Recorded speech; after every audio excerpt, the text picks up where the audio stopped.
Bonjour à tous, je m'appelle Fatima, j'ai 75 ans aujourd'hui et je viens de Paris, la ville des Lumières qui pour moi a d'abord été un abîme d'ombre. Mon histoire commence par une valise abandonnée sur le quai de la gare Saint-Lazare, un cœur brisé et une nuit glaciale sous un pont. Mais c'est aussi l'histoire de ma renaissance, peinte coup par coup, grâce à une palette. Avant de commencer, prenez un thé brûlant, asseyez-vous et dites-moi dans les commentaires de quelle région de France vous m'écoutez. Likez cette vidéo et abonnez-vous à ma chaîne car vos âmes donnent des couleurs à mes souvenirs. Nous sommes en 1968 à Paris, une ville bouillonnante où les chansons de Piaf s'échappent des cafés, où les étudiants rêvent de révolution et où les rues du Marais brillent sous les lampadaires. J'avais 18 ans, des cheveux noirs tressés et des yeux pleins d'espoir. J'étais née à Alger, fille d'un ouvrier et d'une tisseuse, dans une famille modeste mais unie. En 1967, après l'indépendance de l'Algérie, mes parents m'ont envoyée à Paris pour une vie meilleure. Un cousin éloigné, Karim, m'a promis le mariage, un travail de couturière, une maison avec vue sur la Seine. À Alger, je cousais des djellabas, rêvant des vitrines de la rue de Rivoli. Karim m'a écrit des lettres enflammées, m'a envoyé un billet de bateau, j'ai débarqué à Marseille, puis pris un train pour Paris, ma valise pleine de tissus brodés et d'espoir.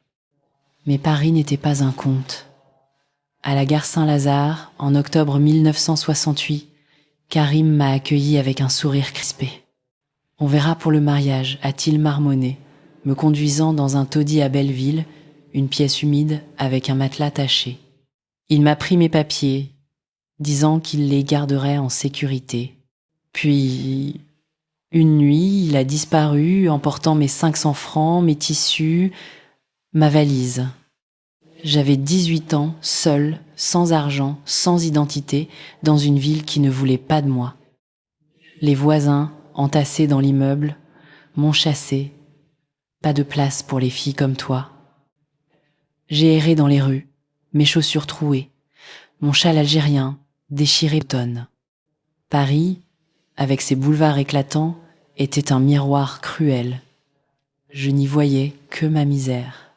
La première nuit, j'ai dormi sous le pont Alexandre III, blotti contre un mur, le froid mordant ma peau. Les passants détournaient les yeux, certains riaient, encore une arabe perdue. J'ai cherché Karim dans les cafés, les marchés, les ruelles de Barbès. Rien. La faim me tordait l'estomac, mes os tremblaient. Une nuit, près de la place Clichy, un homme m'a proposé de l'argent contre un moment. J'ai fui, terrifié, trébuchant sur les pavés mouillés.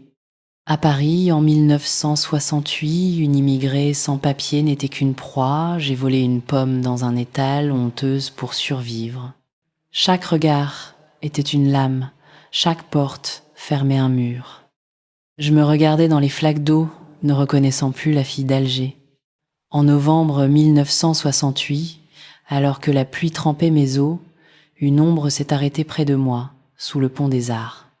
C'était Luc, un artiste de rue d'une trentaine d'années, avec une barbe broussailleuse et un manteau rapiécé. Il peignait sur les quais des toiles de la Seine, des passants, des rêves. « Tu vas attraper la mort, petite », a-t-il dit, me tendant un bout de pain et une couverture. Je l'ai repoussé, méfiante, mais hilarie. « Je ne veux rien de toi, juste te voir vivre. » Il m'a donné une feuille de papier et un crayon. Dessine quelque chose, ça réchauffe le cœur. Mes mains tremblaient, mais j'ai tracé une ligne, puis une autre. Un minaret d'Alger, une mer turquoise, ma mère tissant sous un figuier. Pour la première fois depuis des semaines, j'ai souri. Luc est devenu mon refuge. Chaque matin, il m'apportait du café, des restes de baguettes et du papier. Je dessinais sur les quais, dans les squares.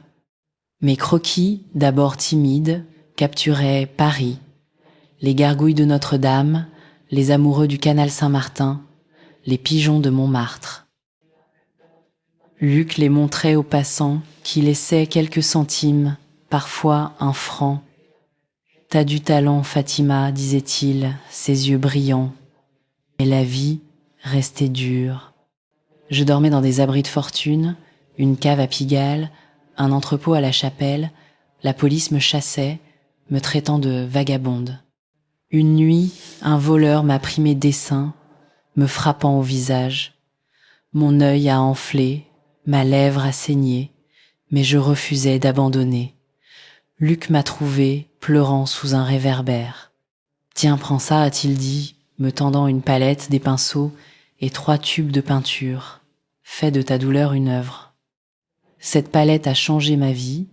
En 1969, je peignais sur les trottoirs du quartier latin, mes toiles posées sur des cartons. Mes couleurs, vives comme les souks d'Alger, mêlaient l'ocre des ruelles parisiennes, le bleu de la Seine, le rouge des blessures. Les étudiants, les touristes s'arrêtaient, fascinés. « C'est comme du Matisse, mais plus vivant », disait un professeur. J'ai économisé chaque sou, dormant moins, peignant plus. Luc m'a appris à mélanger les pigments, à capturer la lumière. Il ne demandait rien, juste un sourire. « T'es pas une ombre, Fatima, t'es une flamme », murmurait-il. Mais Paris restait un piège. En 1970, une descente de police à Barbès m'a presque arrêté. Sans papier, je risquais l'expulsion. Luc m'a caché dans son atelier, un grenier poussiéreux près de la place des Vosges. Là, j'ai peint jour et nuit, mes toiles débordant de douleur et d'espoir, une femme voilée sous un pont, un enfant courant dans un souk, un Paris gris où dansait une lumière dorée. Un galeriste, Monsieur Dupont, a vu mes œuvres sur le Pont Neuf. « Vous avez une voix unique », a-t-il dit, m'invitant à exposer dans sa galerie à Saint-Germain-des-Prés. J'ai cru à une plaisanterie, mais Luc m'a poussé. « Vas-y, c'est ton moment. » En 1971, ma première exposition « Ombre et lumière » a bouleversé Paris. Les critiques parlaient d'une immigrée algérienne qui peignait l'âme de la ville. Mes toiles se vendaient, mes poches se remplissaient. J'ai loué une chambre à Montparnasse, retrouvé grâce à un avocat payé par mes ventes. J'ai acheté une robe neuve, rouge comme le courage, et marché dans Paris, la tête haute. Mais la gloire n'effaçait pas les cicatrices. Chaque nuit, je rêvais des ponts, du froid, de Karim. Je peignais pour ne pas sombrer, pour dire au monde « j'existe ». En 1975, j'ai ouvert une école d'art gratuite près de Belleville pour les sans-abri, les immigrés, les oubliés. J'y enseignais la peinture, le dessin, l'arté. Mes élèves, des gamins de la rue, des femmes voilées, des vieux clochards, peignaient leurs rêves, leurs peurs. « Fatima, tu nous rends visibles », disait une fille, ses mains pleines de peinture. Luc, mon sauveur, est mort en 1980 d'une pneumonie. À son enterrement, j'ai posé une toile sur sa tombe, la Seine sous un ciel étoilé, avec lui peignant sur le quai. « Merci, Luc », ai-je murmuré, les larmes coulant.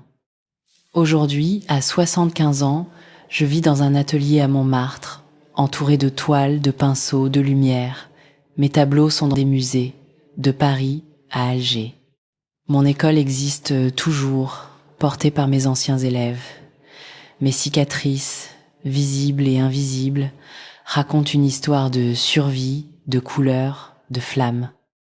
Je n'ai jamais retrouvé Karim, mais je l'ai pardonné. Il m'a brisé, mais Paris, Luc et ma palette m'ont reconstruite. À vous, mesdames, je dis, peu importe où vous tombez, vous pouvez vous relever. Prenez un pinceau, une plume, un rêve et peignez votre avenir.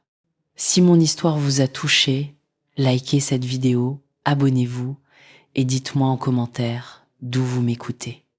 Êtes-vous à Bordeaux, à Nice ou dans un coin de Paris comme le mien? Partagez vos propres combats, vos propres couleurs.